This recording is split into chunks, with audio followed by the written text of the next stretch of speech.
Do you ever feel overwhelmed by the ever-changing world of technology? Tech It Out can help make some sense of it all. Breaking down geek speak into street speak, technology columnist, author, and TV personality Mark Saltzman covers consumer technology each week for every listener. Mark tackles the latest news, reviews, and how-tos to help you understand what's hot, what's not, and why. Hey everyone, welcome to Tech It Out. This is episode 349. Wow, one away from 350, almost 7 full years. One a week, 50 odd shows per year. That tracks. Thank you to the awesome Tech It Out listeners for tuning in every week. Radio stations, thank you for carrying this show. Podcast platforms, and of course, the sponsors.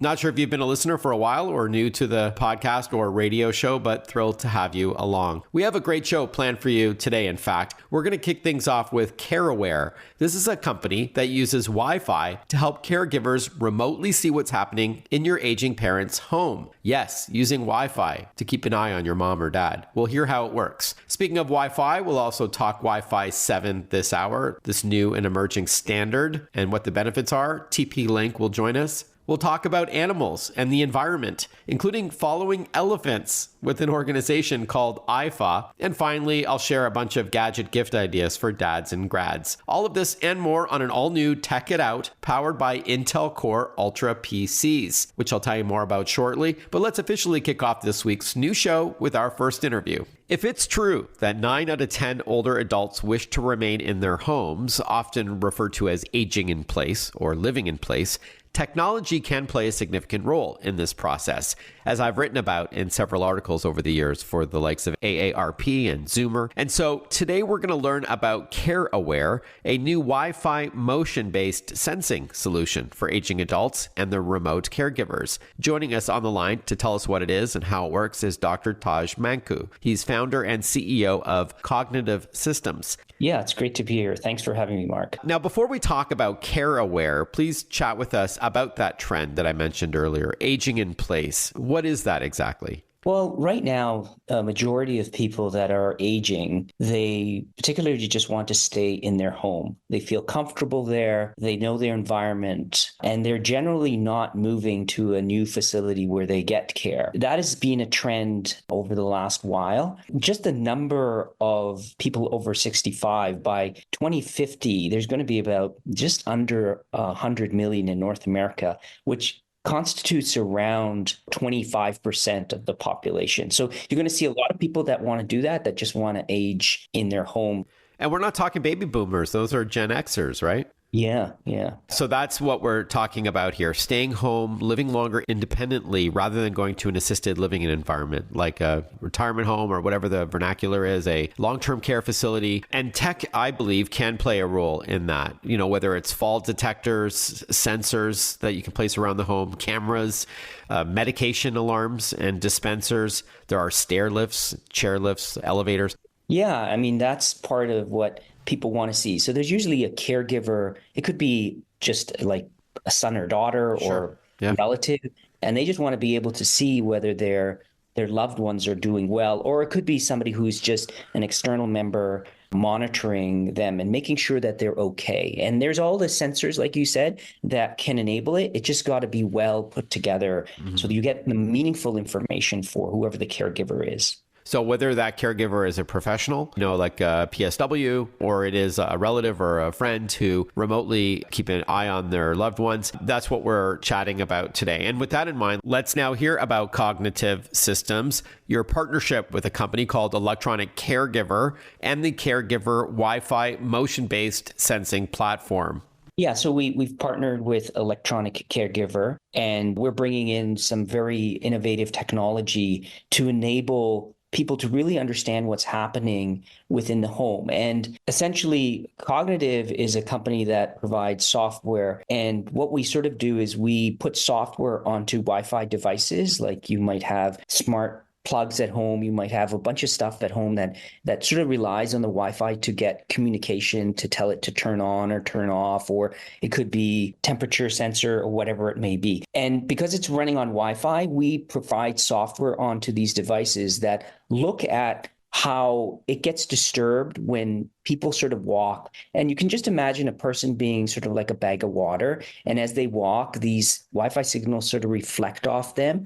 And we pick up that reflection, and we effectively can tell people are moving throughout that ability. And once we have that fundamental thing, then we can provide more information. So the CareAware Wi-Fi motion-based sensing platform essentially uses Wi-Fi, but it then uses that information to say, hey, how much activity is that person having? Where are they in the house? Are they in the kitchen? Are they moving here? When did they wake up from bed? Was there any disturbances in bed? They had to go to the washroom? And we collect that information and provide it to a caregiver so that they can monitor the individual, their loved one, whoever they're a professional monitoring person that might be looking at this person. All right. I've heard of this before. So it's using Wi-Fi signals in order to detect motion or movement. And that could imply also fall detection? So as cognitive systems, we don't get into the fall detection. We think there are other solutions that are better, but we do provide the ability to integrate them as part of our solution. So then what would be a common application for your technology, just to let a remote caregiver, like say a daughter or a grandson, to know that their parents, they're up and about and that's okay, like they're in the kitchen or that kind of thing? Yeah, so the fundamental technology is really around just knowing that they are moving around, which is very fundamental, right? Knowing that they're around.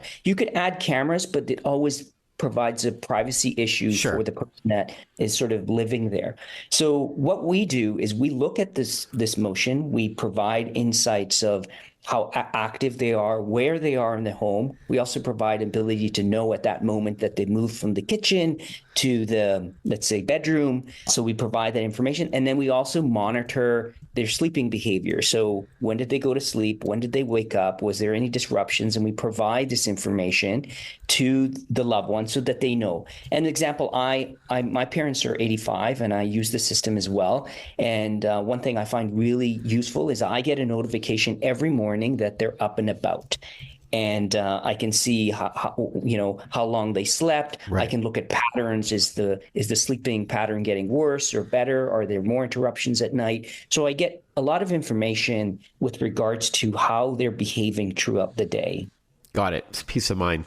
Exactly. We're chatting with Dr. Taj Manku. He is founder and CEO of Cognitive Systems. This is a software company that has partnered with another company called Electronic Caregiver to create the CareAware platform. It's Wi-Fi motion-based sensing. If the person there isn't tech savvy, is that going to be an issue or they don't need to be? It's somebody else sets it up for them? Well, the way it typically will work is the person who is doing the caregiving is usually the person that's setting it up. And it is a very simple setup. It's essentially just a bunch of plugs that you plug into different rooms connected to the Wi-Fi. And there is a way to do that quite easily in the application. And then it's pretty much done after that. You might want to label where those plugs are, like you put one in the bedroom. You might say, hey, this plug's in the bedroom. And then once you do that, it essentially then starts working and starts collecting data and historical data, starts looking at patterns and so forth. What makes CareAware unique? I've heard of other Wi-Fi motion sensing solutions for aging adults as well. Yeah, so we do a lot of looking at the data over time and looking at patterns. So for example, we look at the night time and we see the movement overnight and try and predict when they went to bed, when they woke up, how many interruptions. And then we analyze a lot of that data. So over a course of some time, we'll also provide insight. Hey, that person, there seems to be a decline in the number of hours they're sleeping, something that you should be watching for, what they should be paying attention to going forward, and maybe taking some actions for it. I like to say information is bliss, not ignorance is bliss. Yes. So the more you know, the better, for sure. Just before we wrap up, what kind of security protocols do you have in place? I mean, does Cognitive Solutions get to see all this data? No, it's all encrypted by the person's credentials. So we don't see really any data at all from our end. They're generally all encrypted. And then we do follow all the privacy laws throughout North America. And the strictest one is California. So that's the privacy law that we sort of maintain. And we try to be a little bit better than that. But and the nice thing about this type of approach is that It isn't like a camera. It has contextual information, but it's not high content information like a camera that can actually see you in your bedroom, where this just tells you, hey, you're moving around in your bedroom, and it doesn't tell you anything about what that person's exactly doing. So there's an element of privacy that's almost just inherently built in to the system itself. Dr. Manku, as we wrap up, when is this coming? And for pricing and other information, what's the best website to learn more? Yeah, so there is a landing page on Electronic Caregiver. So if you go to Electronic Caregiver website, there is a page there that's actually taking now people's names if they want to have units. It will be coming definitely this year, but you can start pre-ordering or getting some information on it on their website specifically. All right. That's electroniccaregiver.com. That's correct. All right. And the platform again is called CareAware. Dr. Taj, thank you so much for your time today. Sounds fascinating. Thank you. Thank you for your time. Appreciate it. Tech It Out is powered by Intel. Earlier this year, the semiconductor giant officially unveiled its Intel Core 14th Gen mobile processors, built as the world's fastest mobile processors, with several laptops available by all the biggest PC brands shipping today. And the real story here is for gamers. Clock speed up to 5.8 gigahertz, thanks to its up to 24 cores and 32 threads for incredible performance. And hey, you may get a copy of the upcoming Star Wars Outlaws for free if you buy one of these Intel-powered PCs. More is at Intel.com. Why are we going to talk about elephants on a show called Tech It Out? You'll find out when we return. Stick with us. Listen to Tech It Out whenever you want. Find the Tech It Out podcast at iTunes or wherever you get your podcasts.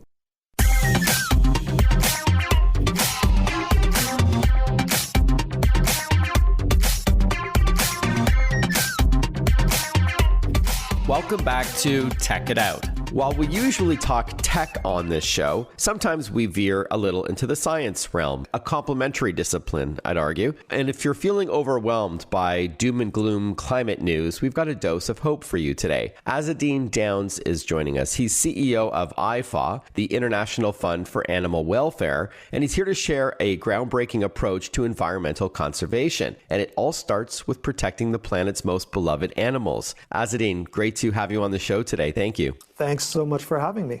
So let's start with what is IFAW, again, the International Fund for Animal Welfare. And I'm curious to learn about the link between animals and efforts to combat climate change. So firstly, IFAW is one of the largest and most respected animal welfare and conservation organizations in the world today. We're a global nonprofit. We help animals and people thrive together in more than 40 countries around the world. And we help rescue, rehabilitate, and release animals and restore as well as protect their natural habitat. Mm-hmm. The link between animals and climate change is really quite simple. The reason we have this beautiful planet is because we have such rich biodiversity. And so all the plants and animals are critical to our own health. And if you think about it this way, just like as humans, the planet has an immune system. And when that immune system is not working, carbon builds up in the atmosphere, and we see dangerous climate change. So wildlife keeps the soil rich and maintains the health of everything from wild grasses and forests to the oceans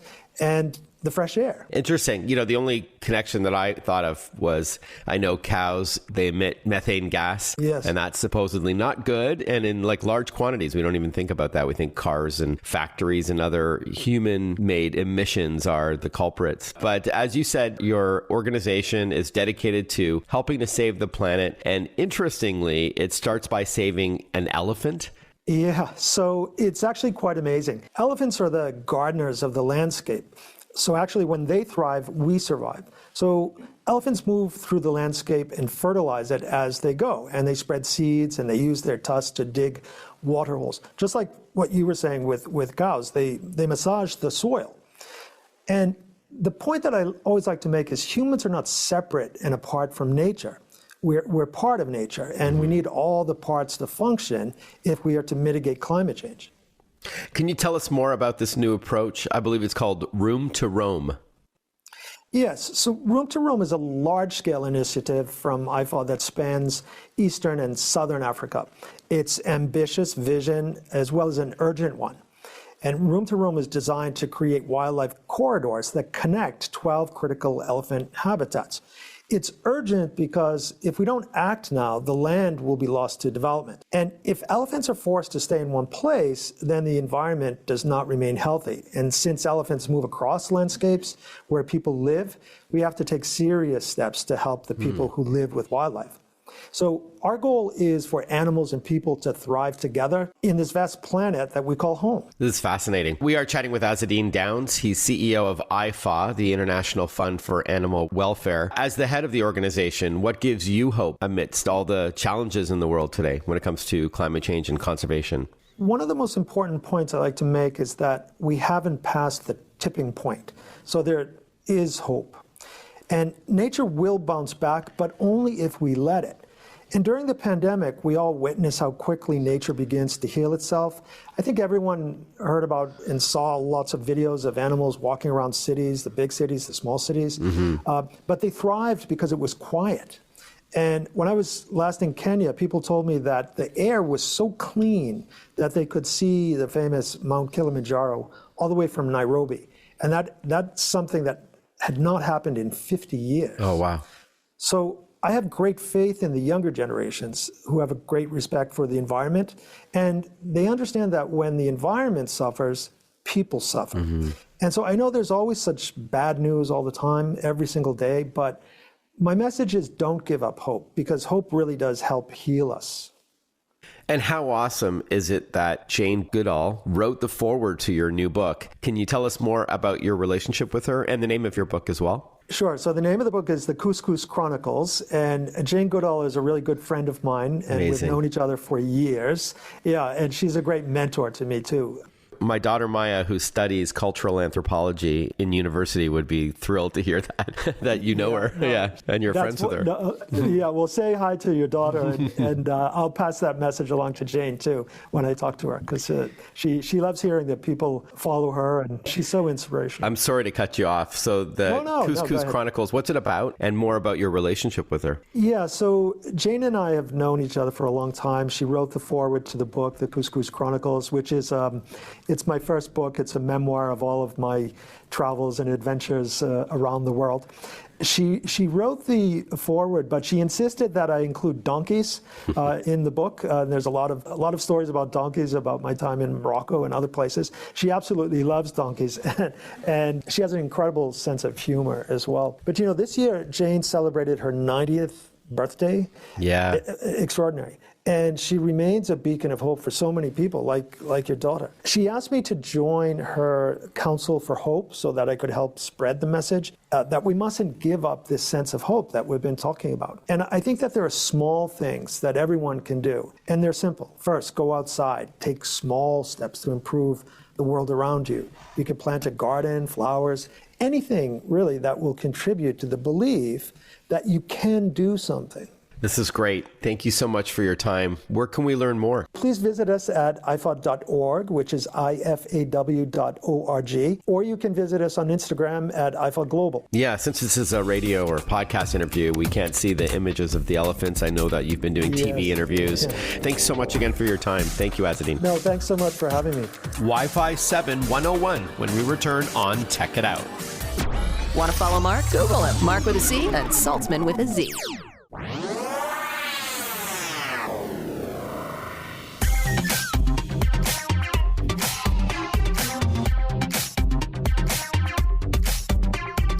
Breaking down geek speak into street speak. This is Tech It Out. Tech It Out with technology columnist, author, and TV personality Mark Saltzman. Welcome back, everyone. You're listening to Tech It Out. Given that virtually all our devices are connected to our home network these days, Wi-Fi is arguably the most important piece of tech that you have under your roof. And there's an emerging standard you should know about, Wi-Fi 7, led by TP-Link, one of the biggest home networking companies. Joining us to chat all about it is Jens Hennings, a consultant and spokesperson for TP-Link. Welcome to the show, Jens. Good to chat with you. Thank you, Mark. Good to be here. Now, before we talk about Wi-Fi 7, please tell us a bit about TP-Link. Yeah, TP-Link, a company that was founded about 30 years ago. So they've been in the technology space for quite a long time. They're a global leader in not just home networking products, where they have leading market share in most countries around the globe, but they also have whole suite of smart home products and security camera products, everything basically that you like to get connected in your home. And so TP-Link was one of, if not the first home networking companies to launch a Wi-Fi 7 router. Please tell us about this new standard, Wi-Fi 7. Correct. Yeah, that was launched. The official launch was actually back in almost end of 2022, but globally. But that was kind of a soft launch. Wi-Fi 7 is quite a new standard.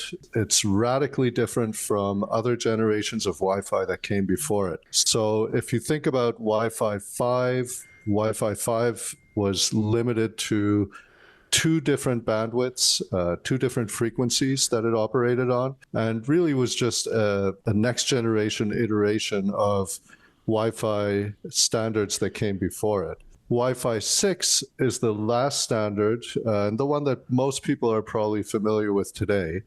And Wi-Fi 6 was developed as a standard that addressed efficiency of the networks, how it would handle many devices at one time. Wi-Fi 7 is designed from the ground up completely differently. It dramatically increases throughput and capacity, and it's really all about speed, number of devices, and getting networks, home networks, small business networks, ready for the next generation of devices and so many more devices that have bandwidth needs. All right. So faster speeds, which is important, especially for those who like to stream, say, 4K video and play multiplayer games that are very demanding. Support for multiple devices on the network, because increasingly we have more and more of these in the home on your Wi-Fi router. Greater range in some instances, which we'll get to more in a moment when we talk mesh, and also additional security. So it seems like it ticks all the boxes. Quite a jump from its predecessors, as you've touched on. Yeah, it really is. I mean, in terms of speed, it's actually up to 5 times faster than Wi-Fi 6, the last generation that most people are familiar with. Latency is something that people talk about. So that's the delay that devices often have if you're trying to log in and you get a delay in that signal coming back or that login successful coming back to you. In latency, it's up to 100 times faster than Wi-Fi 6. It's really radically more powerful than the Wi-Fi 6 standard. And so who would this be for then, Jens? I touched on a couple of applications earlier. And also tell us what Wi-Fi 7 solutions TP-Link has. Absolutely. So, some of the early adopters to new technology are always the gamers, because gaming is, speed is everything, and reaction is everything. So definitely gamers will be attracted to this as a Wi-Fi, a robust enough Wi-Fi technology that they can take advantage of and not be caught unaware, but a whole range of applications. So anybody who's telecommuting, remote work, lots of video conference calls, that kind of stuff that's going on. That's ideal. And there's a lot of us that are doing that now, obviously, since the pandemic. Anybody who's getting into AR or VR, virtual reality, that's a really fast growing field. And it's going to grow even faster with all the metaverse stuff that's coming down the pipes. And you had mentioned the 4K streaming. Now there's 8K streaming as well, which is needs even more bandwidth. Sure. And then, of course, all the smart home devices that are around. As these devices get smarter and smarter, and the applications gather more data and do more things, they also need more bandwidth to communicate back to the router, back to the network, back and forth. So all of those things. Yeah. And I know you have standalone Wi-Fi 7 routers and then also ones that are tied to a mesh system. Can you give us a couple model numbers and explain what mesh is again and the benefits of it? Yeah. So some of the most popular routers are the Archer BE550. That's kind of more of an entry level one for people that are looking for a price conscious solution. And then there's the Archer BE800, which is a really powerful Wi-Fi 7 router as a standalone item.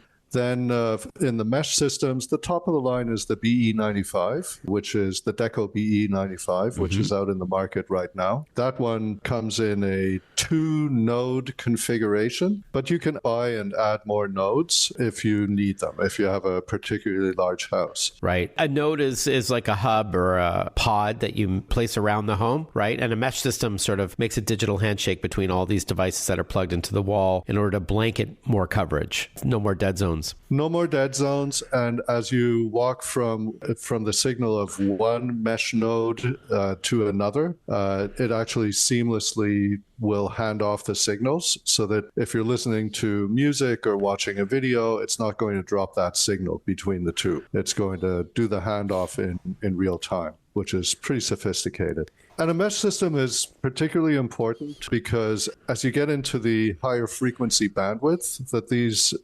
networks use, the higher frequency handles more data, but it also has a bit less range than the old 2.4 gigahertz that's been around for ages and ages. That one has longer range, but can't handle a lot of data. So when you use the 5 gigahertz and 6 gigahertz frequencies, you really want to have, if you have a large home, you really want to have a number of these mesh nodes or pods, ideally situated so that you're getting the maximum throughput in each one over those frequencies. All right, tplink.com. Jens, thank you very much for your time. Good to chat with you. Have a fantastic summer. Thanks again. Always a pleasure, Mark. Thank you. Gift ideas for dads and grads when we return on Tech It Out.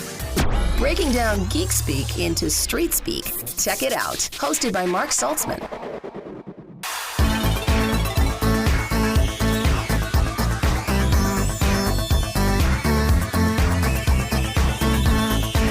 You're listening to Tech It Out. Father's Day is coming up on Sunday, June the 16th, so about a week or so away, and you might be wondering what to get dad this year. Should you go with the tried and true tie or quirky socks or maybe a set of golf balls with his name on it or something? Well, I would suggest, because it's 2024, that you might go with something techie this year, even if dad isn't the most technical guy you know. That's certainly the case for my dad, Stan the man. But if you help dad along, he might be a lot more open to it if it's something that he's into, like watching TV or playing games or reading, exercising, like even walking. There's always tech that complements that. So I've got a bunch of ideas for you, about 7 ideas that you should definitely consider. I'll also plug the website for each one so you can get the latest in pricing. And speaking of pricing, I know these do cost more than, the tie I mentioned or what have you. But hey, a lot of times the family goes in on a gift for dad. So here are a few ideas for the dad or grad in your life. So let's start with the first color e-reader from Kobo. In fact, there's 2 of them. Rakuten Kobo has just introduced its first pair of color e-ink readers, one of which is the Kobo Libra color, and the other is the Kobo Clara color. You kind of get best of both worlds, as you can read books and magazines in color and mark up and highlight passages with your fingertip or optional stylus pen like you would a regular book or textbook, but it's still a Kobo that you can read outside in bright sunlight. It's waterproof, you can freely borrow library books, and it plays audiobooks too with Bluetooth connectivity. So the 7-inch Kobo Libra color has twice the storage at 32 gigabytes of storage instead of 16. So head over to kobo.com for more. That's kobo.com. Speaking of the outdoors, there's a sale on the Fitbit Sense 2 smartwatch at Best Buy. That's the one with the heart rate monitor. So it's on sale, part of Best Buy's Father's Day gift guide. The Fitbit Sense 2 helps you keep track of health, wellness, and sleep data, including a stress management score. It shows you notifications like who's calling or texting on its color touchscreen, and up to 6 days of battery life. So head on over to Best Buy for a sale on the Fitbit Sense 2. If the family is going in on a sleek laptop for a dad or grad in the home, the HP Envy X360 2-in-1 combines portability with versatility TV because the 14 or 16-inch touchscreen, that's up to you, bends back on a 360-degree hinge to use in tablet mode. So you can use your fingertips to swipe through videos or photos or games or books. That screen, by the way, is a wide one with a 16:10 aspect ratio, and it's got 4K resolution. It has an Intel Core processor, built-in AI to get more done in less time, and many privacy features like a camera shutter, a mute mic button so the microphone can be easily muted when you don't need it, and a fingerprint sensor to use biometrics to log you in. Biometrics just means using a part of your body to identify you. You can head on over to HP.com to get pricing on the HP Envy X360 2-in-1. Another 2-in-1, if you will, is the Epson Epic Vision Flex Smart Streaming Portable Projector. I love when one device can be used in several ways. So in this case, and speaking of the word flex, it can be used in the boardroom or the family room because this powerful and portable projector can deliver a full HD picture up to 300 inches. That's 4 times bigger than a 75-inch TV, and can be used for PowerPoint or other presentation software at the office,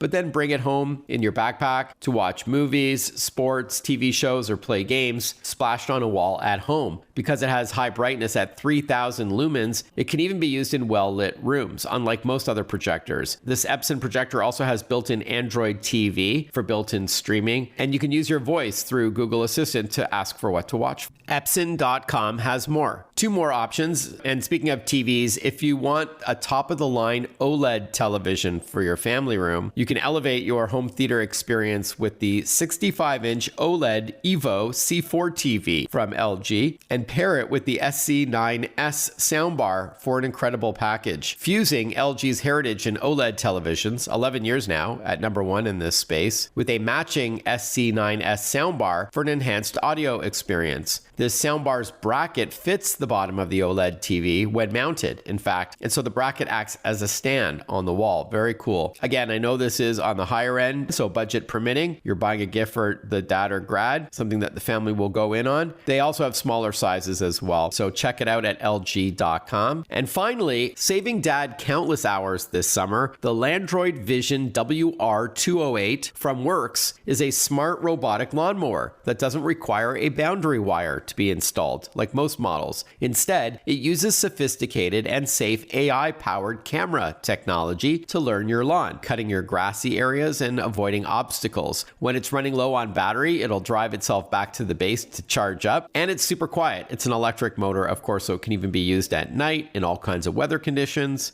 And as you may know, with robotic lawnmowers, it doesn't keep those clippings in a bag. It leaves them on top of your lawn, which acts as a fertilizer to nourish the grass and makes it look even better and less work for you to clean up afterwards. Again, that's the Landroid Vision WR208 from Works. You can go to works.com to learn more there. Well, there we have it, a look at some Father's Day and graduation gift ideas spanning various budgets and tastes. Again, not all dads are going to want the same kind of thing, so wanted to give you a selection. Hey, we're going to take a short break and I'm going to share a few more gift ideas for dads and grads. But first, a shout out to Visa. We cover cybersecurity a lot on this show and how you can best protect yourself in the digital age, even if you're not super tech savvy. Over the next couple of weeks, we'll have interviews with Visa on tips to better protecting yourself when you shop online and just basically living in the digital age. They've invested billions over the last decade to protect the financial information of individuals and businesses as well. Zero liability means peace of mind when you shop online or at retail using your Visa card. Read more about Visa and how securing the world's payments is priority 1 at visa.com/security. That's visa.com/security. A few more Gadget gift ideas for dads and grads when we return on Tech It Out. Stick with us. We'll be right back. Follow Mark Saltzman on Facebook, on Twitter, on Instagram. Listen to Tech It Out whenever you want.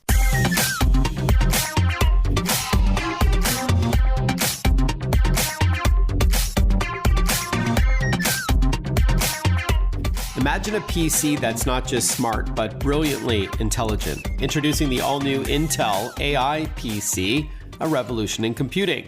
Powered by Intel's cutting-edge AI technology and supported by dozens of computer manufacturers, the modern PC learns, adapts, and anticipates your needs like never before. Whether you're a creative professional, a gamer, or a multitasking wizard, the Intel AI PC is your ultimate sidekick. Experience lightning-fast performance, seamless multitasking, and energy efficiency, all thanks to Intel's AI-driven optimizations. Your PC recognizes your face, adjusts the lighting for the perfect video call, tweaks your audio, like getting rid of background noise during that video call, and even suggests personalized shortcuts. And gamers, brace yourself. The AI PC adapts graphics settings on the fly, ensuring jaw-dropping visuals without a hitch. The Intel AI PC, where intelligence meets innovation. Upgrade your world today at intel.com/AIPC. That's intel.com/AIPC. Alrighty, well, as I mentioned earlier in the show, I had a lot of fun on TV Thursday, the 7th of June, talking on mostly TV stations, some radio as well, about games and gadgets and gear. Oh my. Just in time for the summer season. Some is to be used outside, some is inside. You know, when you want to get a reprieve from the heat and enjoy some air conditioning, there's something for everyone in all budgets as well. So I thought I would walk through some of those ideas for you, or maybe if you're shopping for a dad or grad in your life as well. Let's start off with gaming. You know, playing console games remotely is one of the biggest trends in gaming. And Sony Interactive Entertainment recently introduced its PlayStation Portal to play your favorite PS5 games on a portable screen. Fits in the palm of your hand. Gorgeous screen with a controller on each side. Perfect for playing your PlayStation 5 games, even if someone else is using the family room TV, as it works over Wi-Fi. With PlayStation Portal and PlayStation 5, which now comes in a sleeker look, you can play today's top games like MLB The Show 24 or the upcoming Star Wars Outlaws for the end of August. Costs are $199 for the PlayStation Portal, and the PS5 starts at $449. Speaking of TVs, the brand new Roku Pro Series TV is the centerpiece to your home theater setup, providing a powerfully simple streaming experience with a brilliant 4K picture. These new premium televisions also offer immersive audio and an elegant design. You can also turn your TV into a work of art with something called Backdrops, which is a wide catalog of free artwork, including classic paintings. For when you're not watching TV, it's better than having just, a black rectangle on your wall. The Pro Series TV also includes the new Roku Voice Remote Pro 2nd edition, now with backlit keys and USB charging. It's about time. Prices start at $899 for this 55-inch Roku Pro Series TV and goes all the way up to $1699 for the 75-inch model. Next up, a great accessory for computer users, WD or Western Digital just launched the highest capacity 2.5-inch external hard drive in the company's history at 6 terabytes. That is 6,000 gigabytes in something the size of a deck of cards that you can connect to your laptop or desktop. That's a ton of storage for all of your photos, videos, including 4K home movies, music, games, and important documents. As I mentioned, the My Passport is a slim and durable drive, really small, and I like that it gets its power from the laptop's USB port, so you don't need to plug it into the wall like some other drives. It includes software that adds password protection in case your drive is misplaced, and automatic backups. Mine is set to back up my important files at like 3 in the morning or something when I'm not at my PC, just in case something happens to my computer. Prices start at $65 for the 1 terabyte WD My Passport drive and goes up to $180 for 6 terabytes. Finally, let's step outside the home with the new Reolink E-Series E560. This is a 4K Wi-Fi 6 security camera with pan, tilt, and zoom, along with that outstanding 4K resolution, which is 4 times the resolution of HD. There's 64 gigabytes of memory included. Therefore, no monthly cloud storage fees that you need to pay. There's also auto tracking, two-way talk, and an easy-to-use and free app. It's normally $139, which is a great price in and of itself, but there are specials out there where it's down to $119 for that Reolink E-Series, that E560 security camera. But if you don't want a wired solution, there's also the Reolink Argus B360. The B stands for battery, so it's a battery-based security camera with a solar panel included and 64 gigs of storage as well, for as low as $129. So as you can see, no shortage of great games, gadgets, and gear just ahead of the 2024 summer season. On the eve of the 350th Tech It Out, I wanted to sincerely thank you again, the listener. Thank you to my awesome sponsors, Intel, Visa, and Western Digital, to the gang at Radio America that syndicates this show and and manages the podcast and the radio stations that pick up this weekly show that aims to break down geek speak into street speak. If you're on social media, drop by and say hi. It's Mark with a C, Saltzman with a Z, MarcSaltzman. I'm on X, Instagram, Threads, Facebook, YouTube, LinkedIn, and TikTok. Have a great rest of your day, everyone, and I look forward to catching up with you next weekend for another episode of Tech It Out. Bye-bye for now.